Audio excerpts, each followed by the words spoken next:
The idea of evil.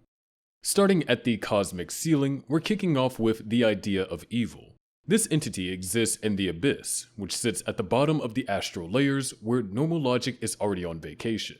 It's the root of Berserk's entire supernatural chain of command, and the farther you go into what it is, the more it feels like trying to describe a nightmare that grew a philosophy degree. It's basically this ancient thing that gets shaped by all of humanity's dark stuff, their fears, doubts, and desperate need to find meaning in life. Over time, all those heavy emotions pile up and form this single entity that exists just to answer the big questions people throw out into the void. The idea takes all of that human suffering and desire, organizes it, and then feeds it back into the world by messing with causality. Its whole purpose is basically controlling humanity's fate. It does this through the emotional vibes flowing from humanity's collective consciousness, and all those emotions end up creating the idea's heart-like core down in the abyss. Humanity wants a reason for its existence, wants someone to blame, wants something to worship, and this desire gives the idea form and purpose. During Griffith's eclipse, this becomes extremely clear. As Griffith's essence descends into the abyss, he's hit with the overwhelming sensations of the slaughtered he triggered. He feels nothing internally. That emptiness is what brings the idea out. A voice chimes in saying that when suffering gets too intense, it just freezes your heart. And all those baylets floating around in the abyss are basically concentrated thoughts that leaked out of this massive sea of human emotion. Each one's like a signal flare to the other world. When Griffith finally reaches the core, he sees this huge, fleshy thing that looks like a heart. He asks what it is, and the idea lays it all out for him. It's basically humanity's will turned into an actual being. Everything that made Griffith who he is, his family background, where he grew up, all the stuff that led to the Band of the Hawk, was shaped by this thing's influence. Griffith was pushed, molded, and steered by a force that only exists because humanity wanted something more than what it had. The idea tells Griffith it doesn't want anything separate from him. Griffith's human, and since the idea is literally humanity in physical form, what they want lines up perfectly. Whether his actions wreck everything or save it, it's all stuff humanity secretly wants anyway. The idea then urges him to use the emotions swirling in the abyss to remake himself, leading to the creation of Femto. This understanding also implies that all Godhand members, including the earliest, like Void, were molded through similar causality. The idea sets the stage, creates the circumstances, and uses the eclipse ritual to elevate chosen humans into beings that can carry out its will. That puts the idea at the top of demonic hierarchy, the unseen ruler of the astral and physical manipulation done by the Godhand. Now, on the topic of killing it, good luck. The idea exists because humanity feels fear, pain, longing, and the need for meaning. To kill the idea, you have to erase those emotions from every human being. We're not dealing with just a creature here. It's an outcome of the species' inner world, even if someone reached the abyss and tried to destroy its physical form. The consciousness that created it would simply shape a new one. If there's any speculative method to defeat the idea, it would involve either collapsing the astral layers it occupies, severing the link between human emotion and the metaphysical world, or altering humanity's collective consciousness so profoundly that the emotional fuel sustaining the idea evaporates. All three options are basically rewriting the rules of existence. In a world built on causality, the idea of evil is the engine running the entire system, making it arguably the most unkillable being in Berserk. GamerSups is an energy and nootropic formula designed to be a healthier, cheaper, and more effective beverage over energy drinks for gamers or the modern anime weeb on the go. Its blend of essential vitamins, caffeine, and nootropics provide a consistent boost with no jitters and no crash. It has 0 sugar, less than 1 carb, and less than 1 calorie per serving, so it's keto and diabetic safe. Plus, there's sugar-free options. I personally drink it all the time to be able to grind out these straight-to-the-point and informative videos for you guys, and they'll likely be the only sponsor you'll ever see on this channel. So help the channel stay mostly sponsor-free by clicking the link in our description, picking from the many tasty and uniquely named flavors on the website, and use our code ANIMEX at checkout to save 10% on your order. It would be a huge help for us. Also, pick yourself up a aesthetically interesting waifu cup while you're at it too. They're collectible. But anyway. Godhand. The Godhand sits at the top of Berserk's supernatural hierarchy, acting as the highest-ranking emissaries of the idea of evil. They function as the executioners of its will. not because they follow orders blindly, but because their own desires line up with the same emotional currents that created the idea in the first place. Their existence links directly to humanity's collective negativity, and this connection lets them reshape reality in ways that apostles and lesser astral beings cannot approach. They rule over apostles with absolute authority. Every apostle, no matter how strong or monstrous, recognizes the Godhand as their masters. Beyond commanding demonkind, they also manage the process of demonic rebirth. Whenever a Baalit bearer reaches the breaking point and triggers a sacrificial ceremony, the Godhand handles the reincarnation, reshaping the chosen human into their apostle form. Through this process, they guide the flow of causality itself, quietly shaping major events that influence humanity's history and the structure of the universe. Each Godhand member begins as a human who carries the Crimson Baalit, which marks them as destined for promotion into this higher form. This transformation occurs once every 216 years during an eclipse. Void is the earliest known member, and his origin reaches far back into a time when the world's astral and physical history looked very different. In a distant past, Void manifests at a temporal junction point with 4 inhuman beings who are not the current Godhand. Their fate is never explained, but Void continues through the centuries, shaping the recruitment of apostles and future Godhand members. Griffith's path towards joining them starts during his imprisonment beneath the Tower of Rebirth. The Godhand appears before him in a vision, referring to him as the King of Longing. They indicate that an actual audience will come later, once causality guides him to the right moment. That moment arrives during the eclipse. The Godhand explains that Griffith has been brought to them so that he can take his place as the 5th member. The cause is the Band of the Hawk, which the flow of causality has already positioned as his sacrificial offering. With the sacrifice completed, Griffith is reborn as Femto, and the full quintet is finally assembled. Each member carries unique abilities that reflect their connection to the astral world. Void manipulates space with precision. He opens linked portals, bending space to send attacks back at enemies, as seen when he redirects the Skull Knight strike right toward him. Void also performs the Invocation of Doom, branding victims with the brand of sacrifice and condemning them to a lifetime of being hunted by evil spirits and apostles. This branding acts as the formal seal that confirms a sacrifice to the Godhand. Ubek specializes in psychological manipulation. His influence reaches directly into a person's mind, shaping visions and emotional states. He pulls individuals into dimensional spaces that reflect their consciousness, then uses those environments to push them towards sacrificial decisions. During Griffith's eclipse, Ubek constructs an entire vision that reflects Griffith's past, reminding him of his ultimate dream and pushing him to accept the transformation waiting for him so he can achieve that dream. Conrad uses disease as his medium. He travels through swarms of rats and can push physical space into shape through these creatures. During the eclipse, Conrad forms the massive mound that lifts Griffith above the Band of the Hawk before reshaping the structure into a giant hand of flesh. Conrad's influence appears in outbreaks of sickness and plague, often signaling his presence in the world. Slan is the only female member of the Godhand, and her influence has shaped an entire pagan cult that worships her as the goddess of flame. The group treats her as a figure tied to wild rituals, visions brought on by drugs, and ceremonies that cross into cannibalism. Slan's attention often drifts towards Guts. She watches him closely throughout his post-eclipse survival and develops a fixation on him, treating his rage and persistence like something she wants to experience up close. Since the Godhand forms their true bodies out of massive concentrations of human negativity, they show up anywhere those emotions gather. Their strength remains overwhelming in the astral world, but their power weakens when they manifest in complete or improvised bodies in other realms. That's exactly what Slan does in Clippa. She uses the intestines of the troll Guts had defeated to build a temporary vessel, giving herself a physical shape strong enough to interact with Guts. Even though this form is incomplete, Slan completely outclasses humans and apostles. She tears pieces of the armor off Guts with a single swipe, and easily overpowers him in close combat. She also tries to push him towards activating the Baalit he carries, nudging him towards becoming an apostle. The Skull Knight breaks up the moment, giving Guts the opening he needs. Guts fires his cannon arm to escape her grip and drives the Dragon Slayer through her temporary body. Slan reacts with complete satisfaction, kisses him, and dissolves back into the astral realm. Lastly, Femto wields direct authority over gravity and spatial distortion. He creates crushing gravitational fields, repels attacks, and manipulates space to control movement. His abilities are refined enough for him to catch a spatial cut from the sword of Baelitz and redirect it.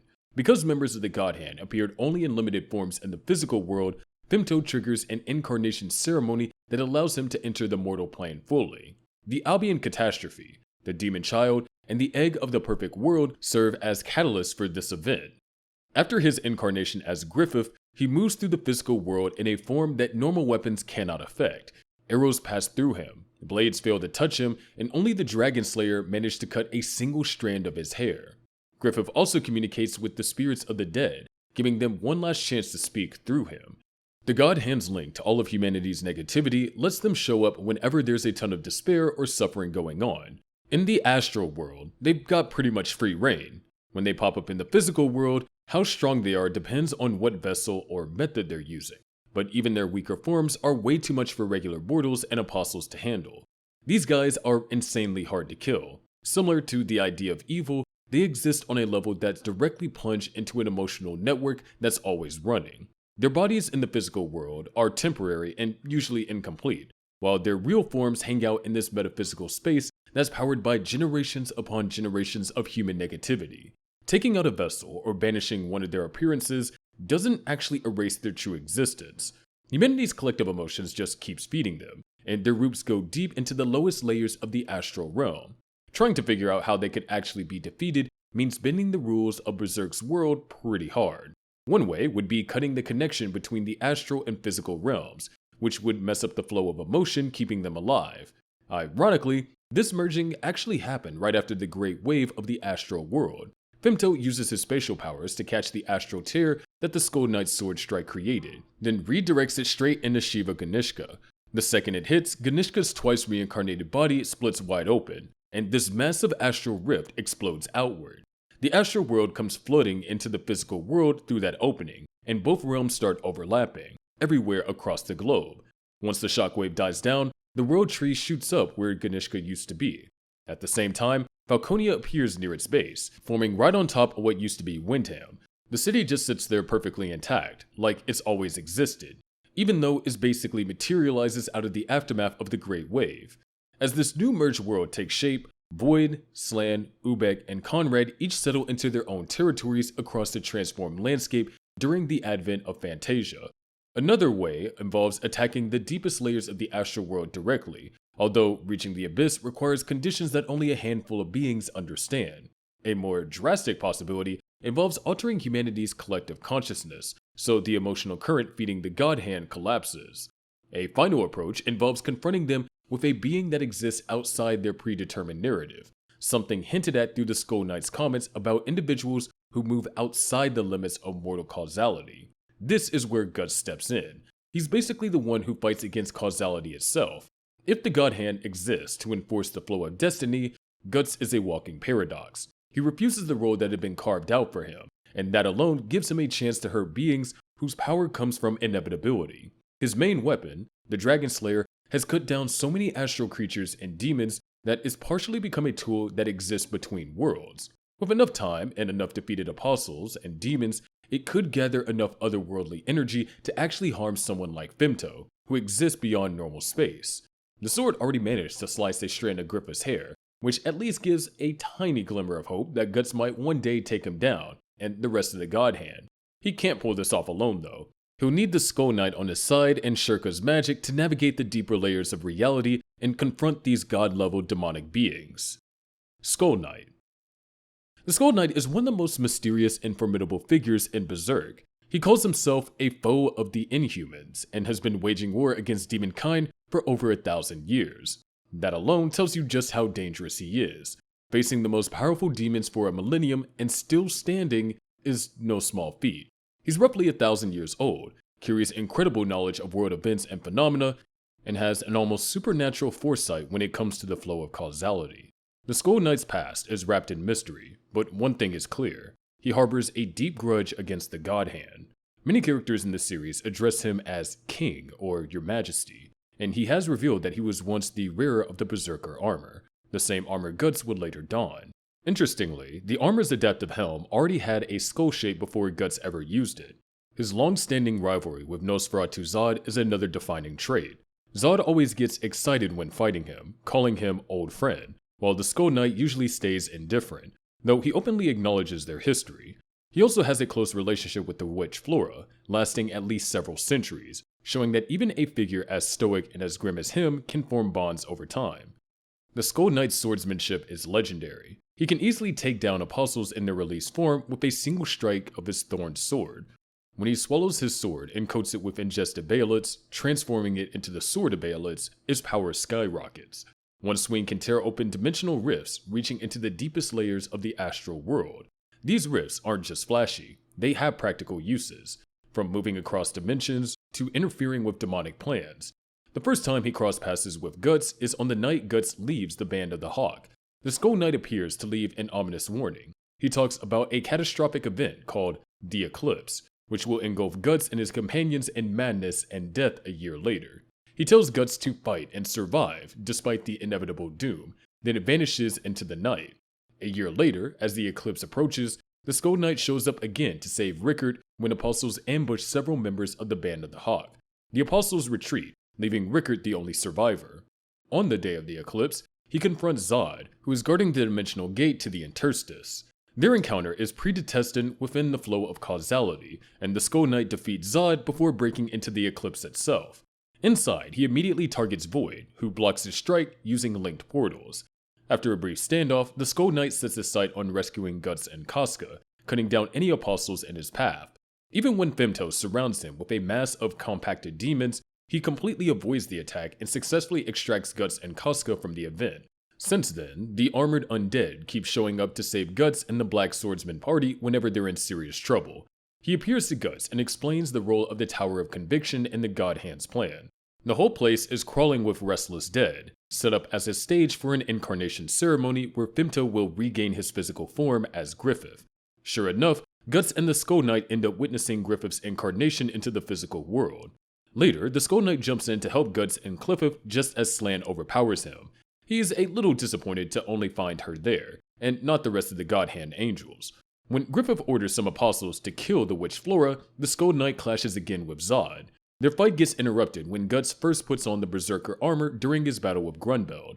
Zod looks back at all their past encounters and hints that the Skull Knight might be trying to guide Guts to follow in his path. Afterwards, the Skull Knight gives Guts crucial information about Elfhelm's Flowerstorm monarch, suggesting the elf could restore Casca to her former self. This gives Guts a renewed sense of hope, putting his apostle hunting on pause so he can head to Elfhelm and help Casca. During the climax of the battle for Windham, after Griffith fully becomes Femto and nears Ganishka's head, the Skull Knight shows up and tries to strike him from behind. Femto anticipates the attack, bending the strike with space distortion and redirecting it at Ganishka. That sets off a chain reaction through Ganishka's twice reincarnated form, which triggers the Great Wave of the astral world. The wave gives rise to the global interstice of Fantasia, replacing the apostle with the world spiral tree. Later, in Elfhelm, Guts is shown a blood memory embedded in the Berserker armor from his previous wearer. The Skull Knight calls it the end of a foolish king, and the beginning of a dead man stalking the endless night. He also visits the mausoleum of his beloved, the Lady Priestess of the Cherry Blossoms, yet makes it clear that he does not dwell on his mortal past, moving forward instead. So what makes the Skull Knight so hard, or even impossible to kill? For starters, his mastery of swordsmanship allows him to eliminate almost any foe with a single swing. His sword can tear through dimensions, bypassing conventional defenses. His foresight of causality gives him a preternatural ability to predict threats and manipulate outcomes. He's endured 1,000 years of battles against the deadliest demons, including the Godhand, and survived. His ability to interact with causality itself, his experience, and knowledge combined make him a nearly untouchable force, both physically and strategically. On ways that he could be defeated, there are a few possibilities, though all are far from simple. Overwhelming him with sheer numbers and power might work, but given that his sword can cut down apostles with ease, it will require beings of equal or greater strength than the Skull Knight himself. Zod is literally one of the strongest apostles around, and even he can't put the Skull Knight down permanently. Zod actually loses to him sometimes, so if he can't finish the job, what chance do other apostles have? That basically leaves the Godhand, right? But get this, even Void, with all his power, hasn't been able to take Skull Knight out after like 1,000 years of trying. That really says something. Neutralizing his dimensional advantage would be key here. Targeting his foresight or disrupting his ability to perceive causality could give an attacker a critical window, though executing such a strategy would demand unparalleled knowledge of the laws of fate that he navigates. Essentially, defeating him would require a combination of extreme power, precision, and luck, and even then, his centuries of experience make him a nightmare for any opponent. Thankfully, he's actually on humanity's side and could end up being a huge factor in taking down the demons when everything comes to a head. Shiva Ganishka. Apostles are supposed to serve the Godhand. That's the deal. That's how things work in their twisted hierarchy. But Emperor Ganishka didn't get the memo. Or more accurately, he got it and threw it in the trash. Instead, he openly defied the Godhand, particularly Griffith, because he wanted the world all to himself. We're not talking about some petty power grab either. Ganishka was obsessed with total domination, and since Griffith had the same goal, these two were bound to collide eventually. Before his transformation into an apostle, Ganishka was born as the eldest son of a Kushan king. Right from the start, his life was a mess. His mother preferred his younger brother and actually tried to poison him when he was only 6 years old. She wanted to make sure her favorite son would inherit the throne instead. Ganishka survived the assassination attempt and responded by killing his brother in revenge. His mother, completely broken by what happened, ended up taking her own life. Growing up in what Ganishka called a den of vipers, he learned fast how to navigate the brutal world of court politics. Eventually, he seized power by arranging his own father's death and claimed the throne for himself. As king, Ganishka ruled through fear and endless military campaigns. His empire grew rapidly as he conquered territory after territory, but his hunger for power consumed him. He became so obsessed with expanding his domain that he grew distant from his own family. Years passed, and during a royal banquet, history repeated itself in the worst way possible. Ganishka was poisoned again, except this time the culprit was his own son. Wounded and desperate, with death closing in, he activated a Baalit that he had obtained from his advisor Daiba. To survive, he sacrificed his son right then and there, and that's when he transformed into an apostle. Fast forward to when famine and plague had weakened Midland, Ganishka saw his opportunity and invaded, capturing the royal city of Windham. He even took Princess Charlotte hostage in the Tower of Rebirth, planning to force her to bear his child.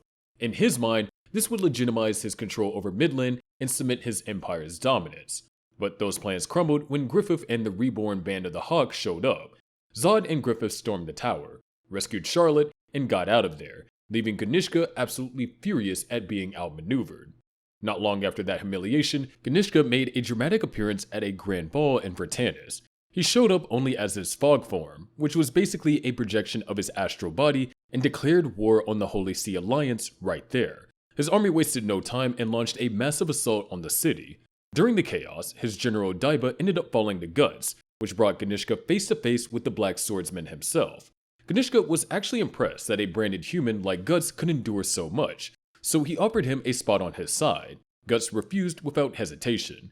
As Ganishka prepares to kill him, Zod shows up with a squad of flying apostles to counterattack. But Ganishka wasn't messing around. He obliterated them with lightning. That's when something unexpected happened. Guts and Zod, realizing that they had a common enemy, decided to team up. With Guts riding on Zod's back, they flew straight into Ganishka's fog form, and Guts drove the Dragon Slayer right through the Emperor's projected head. The attack worked and revealed a critical weakness. If you could pierce the core of his fog form, you could disperse it. Ganishka was humiliated and responded by unleashing his entire army in a fit of rage, ordering a full-scale assault. Just when it looked like his forces might actually win, Griffith and the Band of the Hawk arrived and completely flipped the battle. When Griffith confronted Ganishka directly, something interesting happened. Ganishka's instinct as an apostle kicked in hard. He could sense the overwhelming authority radiating from Griffith, a Godhand member standing right in front of him. Ganishka knew that if Griffith even touched him, he'd be forced to submit. Desperate to avoid that fate, he transformed into his fog form again. Griffith simply manipulated the sea winds around him and nearly scattered Ganishka's mist completely, forcing the Emperor to revert back to his normal body. Defeated and utterly humiliated, Ganishka had no choice but to kneel and agree to a ceasefire. He retreated to Windham to lick his wounds and prepare for what he knew would be a final confrontation. That defeat shattered something deep inside Ganishka. He became completely obsessed with surpassing the limits of his apostle form. He couldn't stand the thought of being beneath anyone, especially Griffith, so he turned to Daiba's life work, the man-made Baalit. This thing was absolutely grotesque. It was constructed from the still living bodies of apostles, all chained and stitched together into a massive vat filled with amniotic fluid. Daiba had been using it to create the Daka, which were monstrous soldiers born by submerging pregnant women into the fluid. The unborn children would absorb power from the abyss through the apostles' bodies, transforming them into demonic warriors before they were even born. Ganishka looked at this abomination and decided to use it on himself. As he submerged into the device, it started pulling in his fog that had been spread throughout the city. Daiba watched in horror as he realized what was happening. The fog, along with the life force of anyone it had touched, was being drawn into the contraption. He compared it to a massive, unnatural Baalit and understood with terror that Ganishka was attempting something forbidden. The Emperor was trying to reincarnate himself, to be reborn as something beyond an apostle. As Ganishka's consciousness descended into the abyss, he absorbed an absolutely massive amount of evil power. When he emerged from the man-made Baalit, he had become something that defied description, a godlike monster that made cities look tiny. The Kushan soldiers who witnessed his transformation compared him to the deity Shiva, a being associated with destruction in their religion. They weren't wrong. Ganishka had transformed into a colossal eldritch giant that burst out from beneath Windham itself, completely flattening his own city and army in the process. His mind was completely gone at this point. Nothing remained of the cunning emperor who had played political games and built an empire. All that was left was a monster of pure chaos and destruction. Ganishka's new form had countless mouths covering his body, and he spewed torrents of fire from all of them. Even worse, he created twisted pseudo-apostles from the soldiers he crushed beneath his massive form. These abominations immediately turned on any survivors, tearing through them in scenes of absolute carnage. The whole thing was a nightmare made real. Griffith faced the monstrous emperor without showing even a hint of fear. He led the band of the Hawk straight into the chaos, positioning his war demons, his most powerful apostles, at the front lines to hold off the pseudo-apostles. At a signal, they unleashed their full apostle forms and plunged into the madness. Meanwhile, Ganishka kept advancing, his colossal form so massive that it blotted out the entire horizon as the Hawks charged forward. Amid the chaos and destruction, Griffith personally led the assault against the Emperor, but as they pushed forward, Ganishka made his move. He slammed his massive foot down, and in an instant, hundreds of soldiers were crushed into nothing. From the cloud of dust and carnage that followed, Griffith rose into the air atop Zod. They soared straight towards Ganishka's head, with Zod weaving between a storm of flailing limbs and torrents of fire. The beast carried Griffith all the way to the top of the Emperor's skull. Once there, Griffith calmly stepped off Zod and walked into a crater-like pit on Ganishka's head. Inside this grotesque opening, he found what remained of the Emperor's human face, half buried in monstrous flesh. Griffith manifested fully as Femto, his true Godhand form, and reached out to make contact with Ganishka. But right at that moment, the Skull Knight appeared through a portal and swung the sword of Baalit straight at Femto. Femto caught the attack mid-swing, twisted the space around it, and redirected the dimensional tear right back at Ganishka. The strike ripped through the Emperor's massive body, slicing him clean in half. But killing Ganishka turned out to be just the beginning of something far more catastrophic. His death triggered a reaction no one could have anticipated. The collision between his unstable reincarnated form and the Sword of Baalit caused a catastrophic reaction, opening a rift into the deepest layers of the astral world. The tear expanded rapidly, hollowing out Ganishka's massive body from the inside and unleashing a blinding wave of light. Below, the pseudo-apostles he had created split open and dissolved as the energy consumed them. A massive explosion followed, sending a pillar of white light shooting into the sky. The light spread across the land so fast and so far that from space it looked like the entire world was being swallowed by it. When the light finally faded, everything had fundamentally changed. The barrier between the physical world and the astral realm were gone. All across the world, creatures that had only existed in legends and myths began appearing in reality. Dragons, giants, trolls, elves, and spirits. Beings that people thought were just stories were now walking the earth. This event would later be known as the Great Wave of the Astral World. Where Ganishka's body had been, a massive white tree now stood, the World Spiral Tree, symbolizing the fusion of both worlds into one. Ganishka's desperate ambition to surpass the Godhand ended up changing the world itself, ushering in a new age where the supernatural becomes the new reality. So why was Shiva Ganishka so incredibly hard to kill? The answer comes down to scale and power. This wasn't just some regular apostle anymore. Ganishka had forced himself through a second transformation, absorbing unimaginable amounts of evil power from the abyss.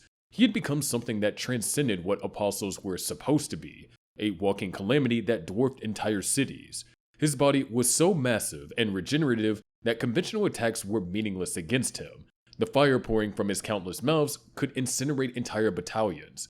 Griffith couldn't just send regular apostles to deal with this threat. He had to deploy his absolute strongest apostles, powerful enough to fight entire armies on their own. And even then, they were only holding back the pseudo-apostles and clearing a path. The real solution required Griffith himself to intervene. He couldn't do it as his human incarnation either. He had to release his true form as Femto, a Godhand member, to actually confront and finish Ganishka. And even then, he needed the Skullhite's unexpected intervention in the Sword of Baelitz to actually kill the Emperor. Shiva Ganishka represented what happened when an apostle tried to break the natural order and ascend beyond their limits. The result was a monster so dangerous that it took a Godhand member, an army of elite apostles, and a weapon forged from Baelitz themselves to bring him down. High-tier apostles. Apostles were humans who hit rock bottom, activated a Baelid during their worst moment, and summoned the Godhand. The deal goes like this. Sacrifice something that defines your humanity, and you get reborn as a demon with a monstrous body and superhuman abilities. The sacrifice always means something huge to them, and giving it up basically rips out the last piece of their soul. After that transformation, they become completely inhuman. The Godhand gives apostles one rule: do as thou wilt. Total freedom to use their new status however they want. Most of them still answer when the Godhand calls through, and they get this weird compulsion in the presence of any Godhand member. Every apostle looks different too. Some turn into nightmare-fuel animals. Others become these massive beast-human hybrids, but they usually keep tiny hints of their original human appearance. All apostles can switch between their demon and human forms whenever they feel like it, and even in human form, they move and hit way harder than any regular person could. Now, apostles vary widely in strength. Regular humans struggle to kill most of them, but plenty fall to Guts during his revenge quest after the eclipse. The Snake Baron, the Slug Count, Rosine, Guts cuts through him with his Dragon Slayer. He could have taken down Wild too if Griffith wasn't being held hostage at the time, but even with the Dragon Slayer, and later the Berserker armor, some apostles completely outclass him when he fights alone. After Femto returns to the physical world as Griffith through the incarnation ceremony, he starts rebuilding the Band of the Hawk. This time around, he only recruits the absolute strongest and most terrifying apostles out there. Zod answers Griffith's call first. This guy's been slaughtering people on battlefields for over 300 years straight. In apostle form, Zod becomes this massive horned beast with claws that can smash through stone walls like they're made of paper. Arrows bounce off his hide without doing much damage, and when someone actually manages to tear off a limb, he just reattaches it like nothing happened. Guts and Griffith ran into Zod back during the Golden Age arc and barely made it out alive. Zod actually felt impressed that Guts managed to wound him at all, since nobody had pulled that off in centuries. During the eclipse, Zod stays outside the Nightmare dimension because he has zero interest in eating human flesh with the other demons. Instead, he waits for the Skull Knight, knowing his old rival will show up. The Skull Knight eventually overwhelms Zod and forces him back, letting him break through to rescue Guts and Casca from the demon horde. 2 years after the eclipse, Zod experiences a vision of the Falcon of Light. He wakes up with his horn severed and hears a voice calling him to Albion. There, he watches Griffith's rebirth and pledges himself immediately, slaughtering Kushan's soldiers in the process before flying Griffith to safety. Later, Griffith sends Zod and other apostles to eliminate the witch Flora. During that mission, Zod fights the Skull Knight again, which has basically become a regular thing for them at this point. Zod crosses paths with Guts again and Vertanis during their fight against Ganishka and his Pashacha army. Remembering Sonya's prophecy about choosing between fighting or fighting with the sword that once cut him, Zod teams up with Guts. Together, they take down Ganishka's mist form. Zod flies through the giant's brow while Guts strikes at the same moment, dispersing the massive threat. After Falconia gets founded, Zod continues serving as Griffith's enforcer, battling giants and monsters in the New World. Later, when Griffith reappears in Elfhelm, Zod intercepts Guts' attack aimed at Griffith. The two trade blows once more, but Guts breaks away with his focus completely on Griffith. Guts stops his sword when Griffith takes the unconscious Casca into his arms. Griffith mounts Zod and they fly back to Falconia, leaving Guts behind, broken once again. Another notable high-tier apostle is Rakshas. He used to be part of the Bakiraka clan before getting exiled for breaking taboos. He eventually became an apostle and one of Griffith's top assassins. When the new band of the Hawk forms, Rakshas shows up during the liberation of Shed, a city under Kushan control. He appears as this masked shadowy figure who dodges and weaves through deadly strikes with inhuman agility. Rakshas claims that he heard the same prophecy about the Falcon of Light and declares he'll kill Griffith one day. But until that day arrives, he'll protect him. Griffith accepts this with a smirk and welcomes him into the army.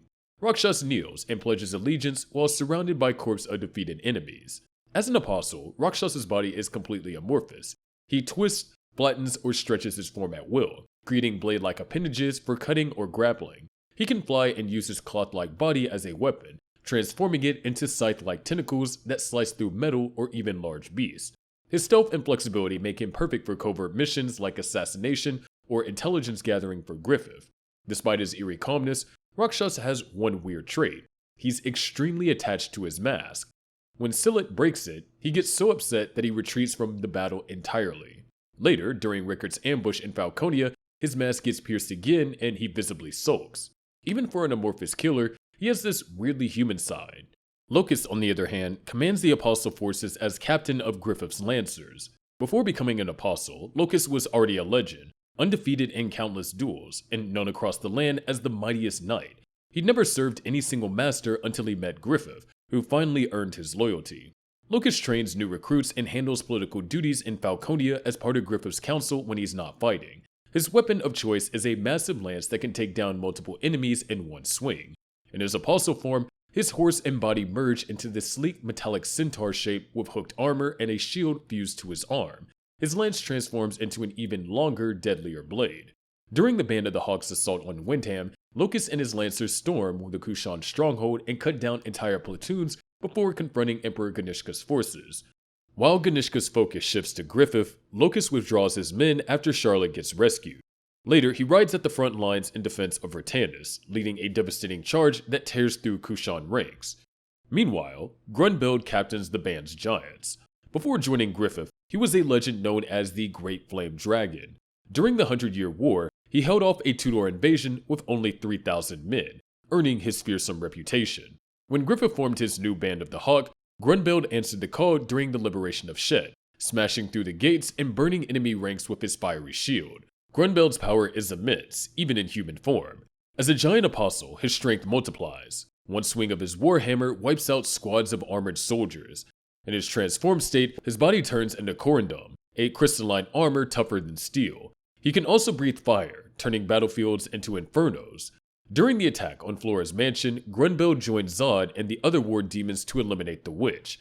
Seeing it as dishonorable to kill an old woman, he challenges Guts instead, eager to test his loyalty and strength. Guts, injured from his fight with Slan, still manages to surprise him after donning the Berserker armor. Cut off guard by Guts' newfound power, Grunbeld transforms, but Flora's final spell interrupts the battle. Grunbeld admits Guts won that round and vows to face him again. Later, he and his fellow apostles get blocked by Flora's wall of fire, keeping them from pursuing Guts' crew. With Flora now gone and their mission complete, they decide not to give chase and return to Griffith. Each of these higher-tier apostles bring unique challenges that make them incredibly difficult to take down. Zod's regeneration factor alone makes him nearly unkillable. He reattaches severed limbs like they're nothing, and his hide is thick enough that arrows barely penetrate. His 300 years of combat experience mean that he's seen every fighting style imaginable and knows how to counter them. But take note that the Skull Knight has forced him to retreat before, which suggests overwhelming force applied quickly can work. Magic or cursed weapons like the Dragon Slayer might disrupt his regeneration if they inflict enough spiritual damage along with physical wounds. Rakshas presents a completely different problem. You can't kill what you can't hit. His amorphous body lets him dodge attacks by literally reshaping himself around incoming strikes. Conventional weapons pass through him without causing meaningful damage, because he just reforms afterward. The fact that he can turn his entire body into bladed weapons means that getting close to him is suicide. His attachment to his mask is his biggest weakness. Destroying it throws him into an emotional state that disrupts his focus. Area of effect attacks that can't be dodged through shapeshifting would bypass his amorphous defense. Fire or extreme cold might work since they attack his entire body at once rather than specific points. Magical attacks that target the soul rather than the physical body could potentially hurt him since his physical form is so fluid. Locust combines cavalry mobility with apostle durability. In his centaur form, he moves faster than most opponents can track. and his shield deflects attacks that would normally kill other apostles. Plus, his centuries of undefeated combat experience means that he rarely makes tactical mistakes. Separating him from his lance would drastically reduce his offensive capability, and someone with equal or greater speed could potentially match his mobility and create opportunities for critical hits. Grunbeld's corundum armor is basically impenetrable to normal weapons. Regular swords shatter against it, and even the Dragon Slayer struggles to break through. Even Guts with the Berserker armor could barely hurt him. However, the Berserker armor showed that overwhelming aggression can catch him off guard, and his corundum armor, while incredibly tough, is damaged in the fight with Guts. Hence, it can shatter under the right kind of impact. So, massive blunt force trauma concentrated on single points might crack his defenses. Sea God. The Sea God is one of the wildest threats Guts runs to on his journey to Skellig. This giant mass of tentacles is sealed inside an island cave, and the entire place has been living under its shadow for ages. Long ago, the creature consumed anything that crossed its path until a tribe of Marrow or astral merfolk confronted it. They managed to seal it inside the island, but its presence never faded. The islanders grew up hearing about a sinister god lurking underground, one that could sink ships, devour anyone unlucky enough to get close, and spread a foul odor that hung over the entire island. The cave became taboo territory, and people stopped questioning why. They simply stayed away. The sea god's body spreads out in every direction. It has countless tentacles branching into even more tentacles, and everything it eats gets turned into extensions of itself. The horrifying part is that its victims keep their individuality and even their original forms. They move and act like the sea god's limbs, but still look like who they used to be. During full moons, the creature sends its tentacles far beyond the island and kills fishermen. Even when the Marrow are the ones keeping it contained, the islanders eventually lose their trust in them, demonizing them out of fear while benefiting from their protection. Everything gets worse after the great wave of the astral world. With the borders between the worlds dissolving, the sea god grows even more dangerous. It devours the Captain Shark Rider ship captained by Bonebeard along with his crew and begins assimilating the villagers too. When the Seahorse crew, including the Black Swordsman party, arrives, they immediately get attacked by assimilated pirates trying to eat them. Then, a larger portion of the creature rises out of the sea. Bonebeard explains that what they're seeing are only its whiskers. When the pirates warn the Seahorse crew that they've angered it, the Captain Shark Rider ship dives back underwater. Shirka eventually tracks the creature's location. She enters the cave and immediately runs into tentacle creatures similar to the ones Bonebeard summoned, though these are smaller.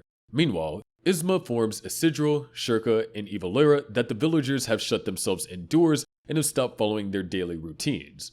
The rest of Guts' party discovered why when they learned that the islanders have turned into tentacles themselves.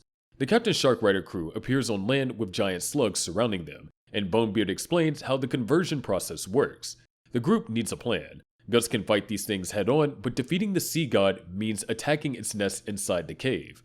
Once night comes, Guts and Shirka, who've taken on a luminous astral form, enter the cave. Shirka quickly notices the sea god is awake. They soon run into Captain Shark Rider's crew again. Bonebeard repeats that the massive slugs are parts of the sea god's whiskers and adds that the creature is furious after losing some of its limbs. He orders the slugs to attack, but Guts moves straight towards the sea god's mouth. As he charges forward, Bonebeard commands the slugs to target the seahorse. Inside the creature, Guts and Shirka start climbing through its stomach. While outside, the pirates and monsters attack the ship. Fornice's Four Kings of the World spell shields the seahorse, though the physical nature of the pirate ship allows it to breach the barrier. The crews clash while the monsters try to overwhelm them. Inside the sea god, Guts cuts open the stomach lining to continue his climb, but the interior is crawling with thousands of creatures living in the god's innards. These symbiotic and parasitic organisms form another layer of defense. The isopods, spider-like creatures, sharks, hagfish, and lamprey attack anything foreign. Guts and Shirka dodge and slash their way forward. They speculate that some of these creatures live with the sea god in a state of mutual benefit. They protect it, and it feeds them. As Guts pushes forward, the parasites swarm him near the heart. He breaks free by wildly swinging the Dragon Slayer, the Berserker armor shielding him from the bites and stabs. He escapes the skirmish unharmed. Outside, Isidro tosses an explosive into the mouth of a massive tentacle controlling Bonebeard and his crew. They pull back as the sea slug retreats. Deep inside, Guts and Shirka finally reach the heart. It's covered in eyes, and more creatures rush in to defend it.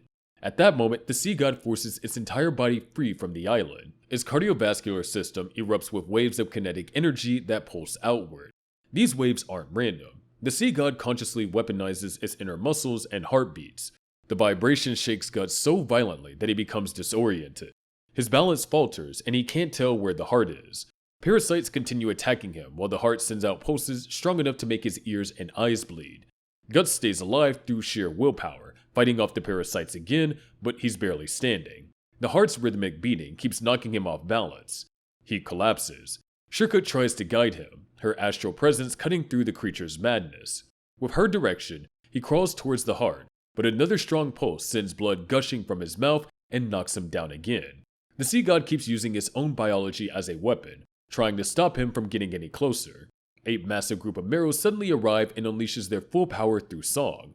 Their coordinated singing resonates through the sea god's body and causes it severe pain. The protective rhythm of the sea god's heartbeat intensifies and counters the Meros' attack, canceling their sound. The effort to block their song leaves the heart vulnerable for a moment. Shirka urges Guts to get up again and he forces himself back onto his feet, grabbing the Dragon Slayer. Every step pushes more blood from his wounds, but he continues moving. The eyes covering the sea god's heart focus on him as he lifts the Dragon Slayer. He delivers one massive swing and cuts the heart open. Blood explodes from the wound, and a violent gust sends Guts flying back. Outside, the sea god vomits out the ships and bodies it had swallowed. Its tentacles lose strength. Its huge form collapses, deflating like a dying mass of jelly as it finally dies. The sea god is one of the hardest beings to kill in Berserk because it combines sheer size, regenerative extensions, parasitic defenders, long-range reach, and conscious use of its internal organs as weapons.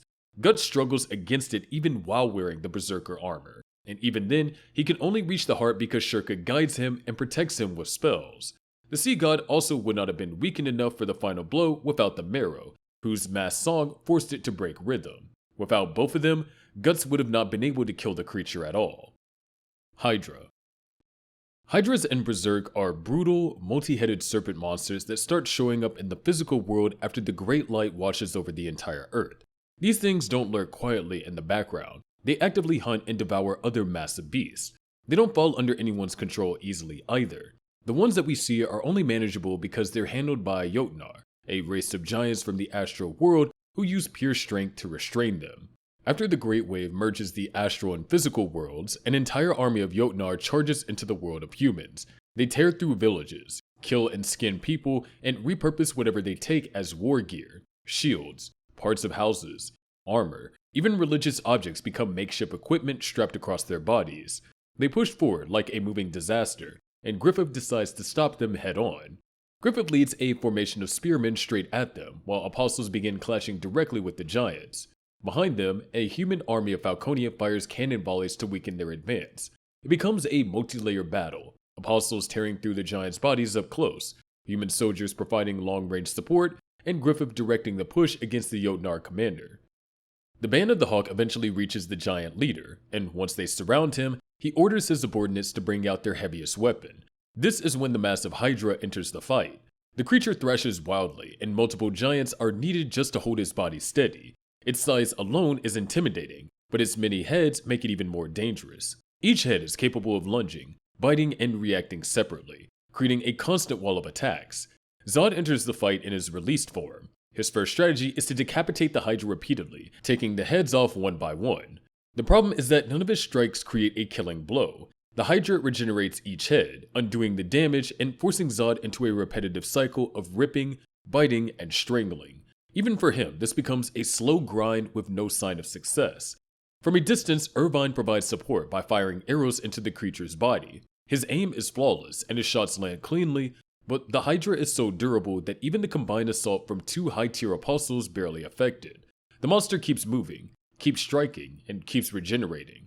The longer the fight drags on, the clearer it becomes that raw strength and precision attacks are not enough to put it down.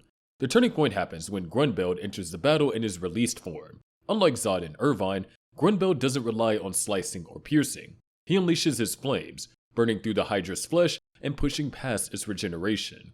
Fire becomes the one thing the Hydra cannot recover from. Grunbeld burns its head, body, and inner tissues until the regeneration stops completely. Once the flames take hold, the Hydra finally dies. With the Hydra gone, Griffith rides straight towards the Jotnar leader. He leaps from Grunbeld's back and drives his blade straight into the giant's right eye. The death of their ruler breaks the morale of the remaining giants. Their formation collapses, and the Band of the Hawk wipes out the rest of them in a cleanup effort that closes the battle. Hydras earn their place among the hardest beings to kill in Berserk through a combination of size, multiple independently moving heads, incredible durability, and fast regeneration that makes standard physical damage almost pointless. Even apostles like Zod and Irvine, who are capable of tearing through massive enemies on their own, can't bring down a Hydra despite fighting it together. It takes Grunbeld's transformation and full flame output to overpower its regeneration. Without fire, the Hydra keeps coming back no matter how many times it gets torn apart, which places it among the most difficult living creatures to kill in the series. Kundalini. Among the many horrors unleashed during the Kushan invasion, the Pishacha are some of the most unsettling. These creatures come from spiritually infused animals, twisted and empowered by Emperor Ganishka's astral influence. Kushan soldiers command them on the battlefield, and Daiba acts as the head of the entire Pishacha Gana, controlling the strongest ones personally. Their purpose is simple: overwhelm cities and armies by combining supernatural force with the brutality of conventional warfare. The most powerful Pishacha is the Kundalini. Daiba straight up considers it the strongest creation under his authority. Unlike these smaller familiars, this creature is a massive astral serpent composed entirely of water. It is tied directly to Daiba's hydromancy and serves as the source of his effortless control over the element. Its appearance alone reshapes any battlefield, especially when Daiba decides to unleash it at Vertana's harbor. Guts pushes Daiba far enough that the old sorcerer escalates to summoning the Kundalini. It erupts beneath a Kushan galleass, splitting the ship clean in half and destroying the deck as if it was made of soft wood. Daiba calmly rides on top of its head while the serpent coils itself around the mast. Its entire body is fluid, constantly shifting and surging, and its presence alone turns the harbor into a death zone. Guts watches it rise, and the Kundalini immediately targets him with blasts of high-pressure water. These attacks cut through wood and metal, but Guts moves fast, leaping across the wreckage of the galleass and dodging each strike. He closes the distance enough to slash the creature, only to learn the hard way that physical strikes do practically nothing. The Dragon Slayer tears through water, and the serpent simply reforms as if nothing happened. While this happens, Shirka analyzes the creature and quickly realizes that Daiba draws his water manipulation from the Kundalini itself. Its astral nature places it near the level of a god in polytheistic terms. She uses thought transference to direct Guts and Serpico's attention to the creature's enormous head, where a small snake-like being floats at the very center. This tiny creature is the Kundalini's core, the one part that must be destroyed to kill it. Guts doesn't hesitate. He leaps from boat to boat again and launches himself towards the serpent's head. He attacks, but the Dragon Slayer can't reach deep enough to hit the core. The impact knocks him into the water below, and the Kundalini immediately reacts by forming a massive whirlpool. Guts is dragged deeper and deeper, unable to break free from the current. Daiba, watching from above the serpent's head, doesn't notice that Serpico has climbed the broken mast of the destroyed ship. Serpico attacks with the Sylph Sword, sending razor-sharp wind towards Daiba. Before the wind can reach him, Daiba sinks himself into the Kundalini's head to avoid the strike. Serpico jumps away before retaliation hits, but Daiba remains protected within the serpent. Meanwhile, Guts forces himself upward from the bottom of the harbor, launching out of the water and landing on one of the ruined boats. Daiba, submerged within the serpent, sends a telepathic message to the group. He insists that resisting the Kundalini is pointless and advises them to accept their deaths. Guts ignores him, and Shirka focuses on forming a plan. She and Guts decide to take one last gamble, relying on a combined effort. Guts charges towards the Kundalini, while Shirka channels the power of the Wheel of Flame into the Dragon Slayer. The sword ignites with explosive astral force. When Guts reaches the serpent's head, he dives straight into it and drives the blade deep. The Wheel of Flame activates and unleashes a powerful burst, blasting apart the Kundalini's massive water body from the inside. The serpent's form collapses as its water loses cohesion. With the creature exposed and undefended, Serpico jumps through the falling water and strikes the small physical snake at its core. His clean slice decapitates the true body within the watery mass. That ends the Kundalini instantly. The monster dissolves, Daiba loses control, and the battle shifts completely back in the favor of Guts' group. Despite being a familiar, the Kundalini ranks as one of the most difficult beings to kill in the series. Its body reforms after physical attacks. Its regenerative nature mirrors water itself, and direct damage is meaningless unless it targets the core. It also controls an enormous volume of water and can reshape the entire battlefield through whirlpools and high-pressure blasts. Guts alone can't kill it, even with the Berserker armor enhancing him. Serpico can't kill it with wind, and Shirka can't kill it with magic alone. It takes all three of them working together at full commitment to put the Kundalini down for good.